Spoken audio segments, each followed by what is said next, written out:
Hey, this is Robert at Guzzi Fabrication. We're going to dive right into where we left off on part 12, the quarter panel installation. Now, this is the lower front half of the left-hand quarter, and we're installing the plug wells to finish that out. And then we're going to move back, towards the back, I should say, get the back all buttoned up. And we're going to start that right now by installing the deck lid, getting that thing aligned with the leading edge of the deck filler. And I'm just kind of supporting that deck lid right now.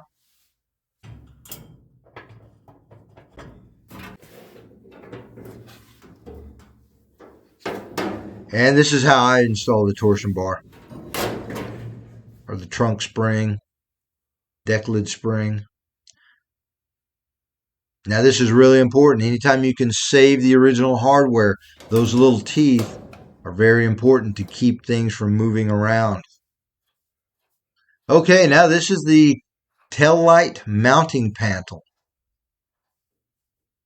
And we're going to set this thing up for plug wells. Everywhere I'm marking out, well, I'm going to punch out. And then we're going to plug well through those holes to the other piece.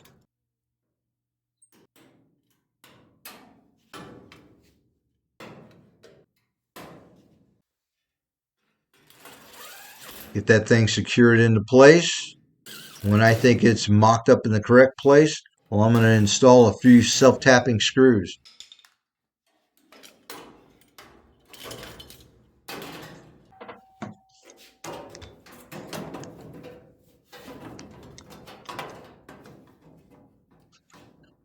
And now the trunk gutter.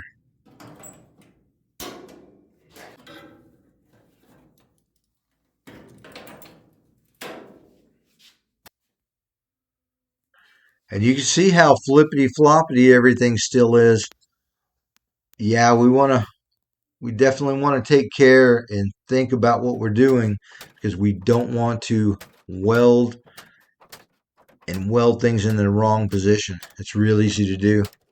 Okay, so now this is the lower trunk pan, and I am prepping by punching holes to set it up for a plug weld so we can get this thing installed.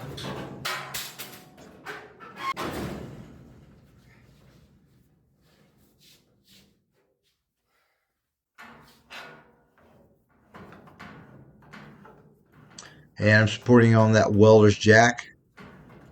And now we can turnbuckle that thing up into position. And now I'm about to have a bad day here in a minute. Everything's looking really good so far.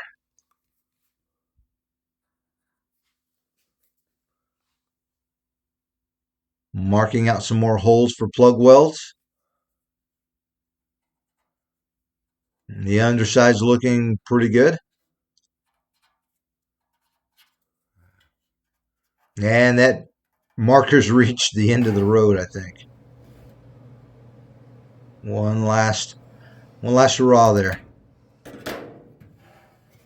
Okay, that little ball on the end that I'm cutting off, to get a really nice weld, you always want to cut that off, because that can cause a miscontact, and that will cause stubbing right off the bat when you pull the trigger. And we want to do some really nice plug welds.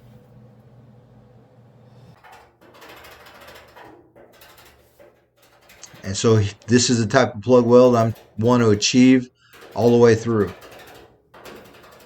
Now in the last video, I showed you a different method of prepping the area, or prepping the plug weld hole areas, using a mini blaster.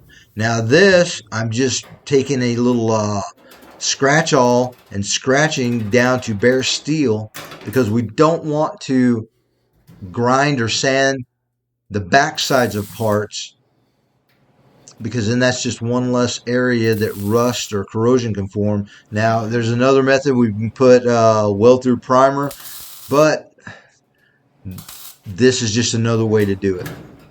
Something else, another technique for your toolbox if you want to try it out.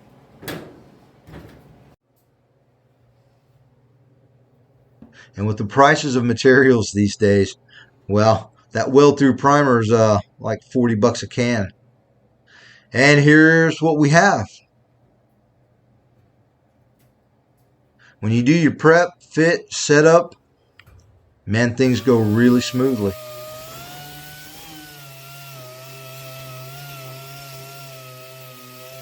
So we're going to prep that area out with a little mini DA.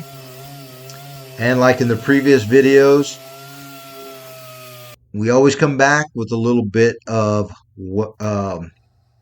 black epoxy. And we just spray enough on the bare steel just to hold it. Yeah, that's a really nice finish out on that. And then we'll come back with a little Scotch-Brite, prep that, shoot just a little bit of black over that, and we're good to go. That'll hold it till the next step. Or a body working step, in which we'll put seam sealer in that area.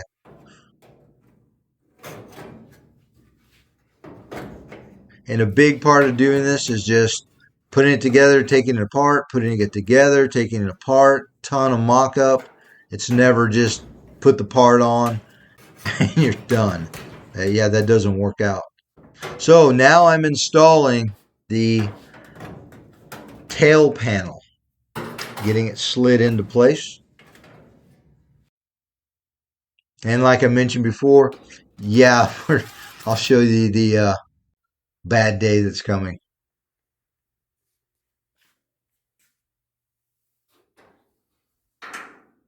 Nothing we can't handle. And I'll show you how to fix it. Okay. Deck lids aligned. Right quarter panel to deck gap. Good.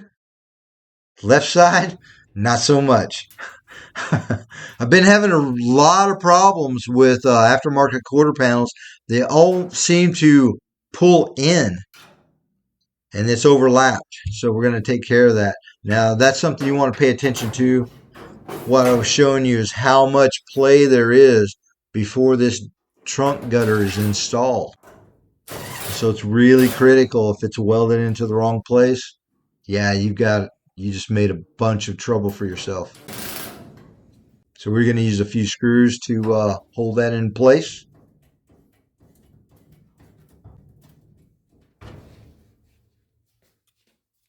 And this is a little trick that works out really well, and it's a must.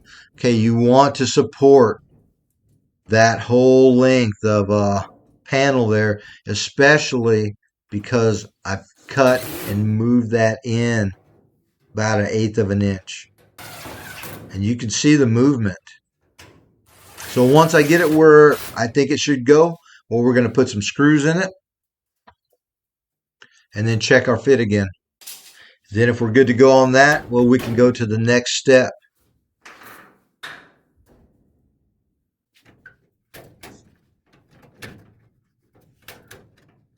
Okay, let's see what we have. It looks good to me. We're going to rock and roll. Okay, so now I'm prepping that tail panel so we can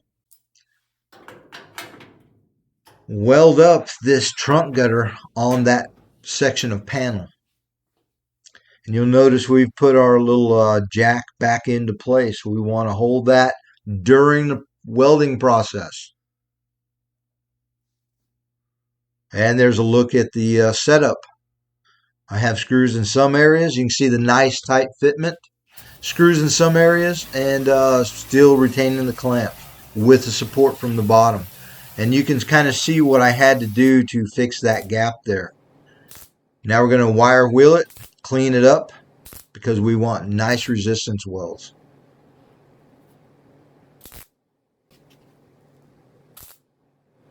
And we want to kind of space those out pretty far.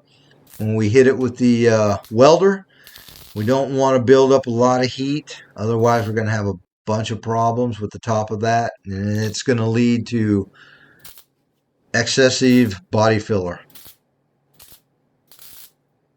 After the welding's all finished, I'll show you exactly how much body filler is going to be in this joint. And I think you're going to be surprised.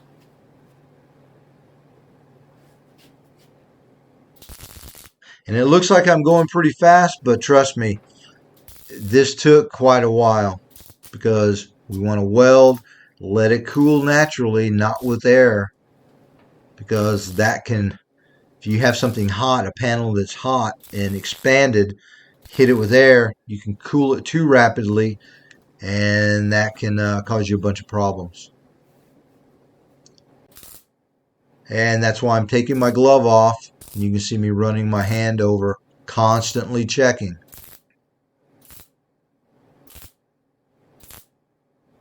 We'll do a run, then we'll switch back over to the trunk gutter, space out that heat.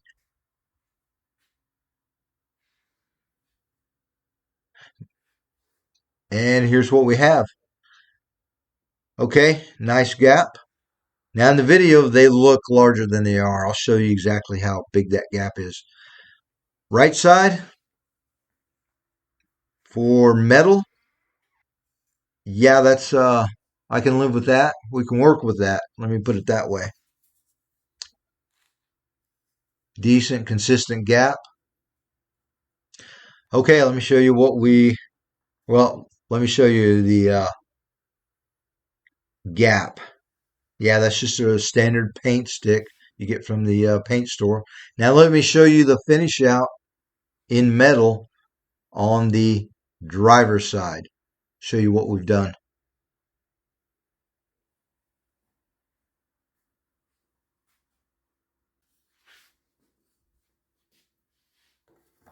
And you can tell by the top of the quarter panel, you don't see big dips and whoopties. That's because I took my time and I went slow. Now, this is exactly how much body filler we're going to have. Yeah, that's very acceptable. That's a good repair. Okay, I'll show you what other people want or what most people don't, whether they want to or not. This is the inside of the quarter panel. Now that's all of the welding that's been done. You can see how nice and consistent and tightly sandwiched those two pieces are.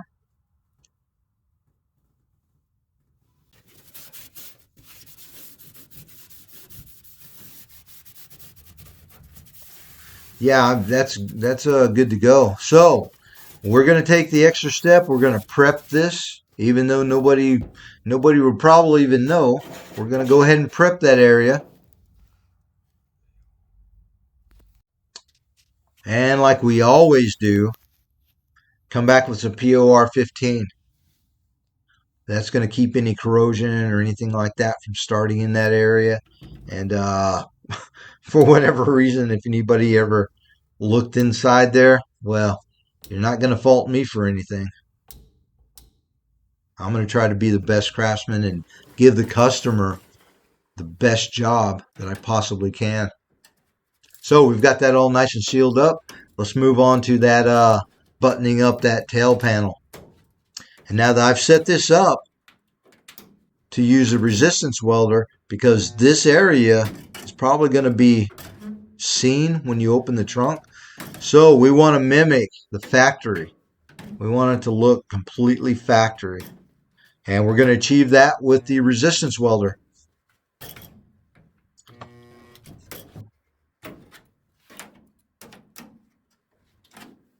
And we're just keeping everything nice and sandwiched together.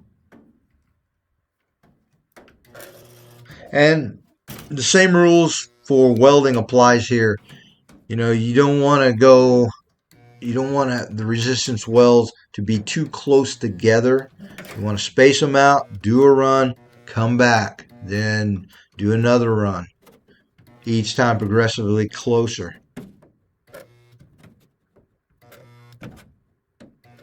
That way nothing moves around, everything can stay really nice and sandwiched.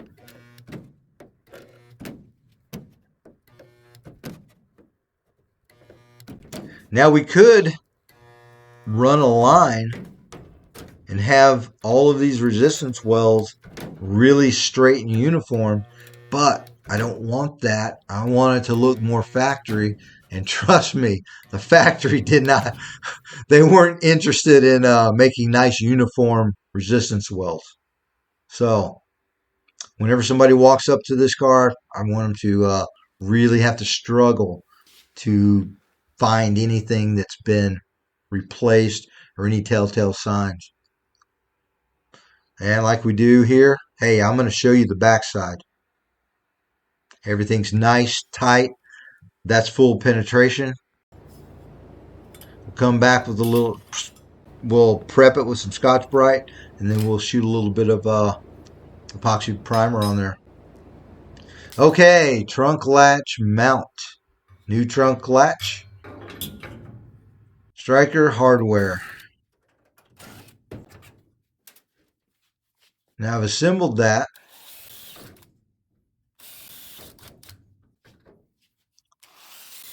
And located it to the correct position. Swung it out of the way. Drilling some plug well holes. And here's where you really want to prep it correctly, because you don't want to weld and then have to grind in that little channel.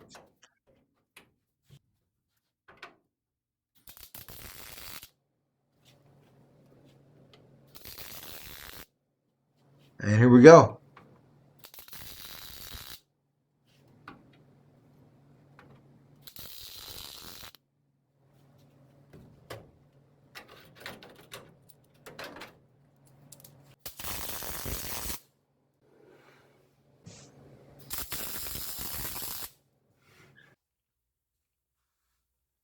And we're going to get that back buttoned up. Hey, now this is part 13. Part 14, we're going to finish this thing out. And here's what we have so far. Nice straight parallel lines. Boom. See you in part 14. As always, thanks for watching.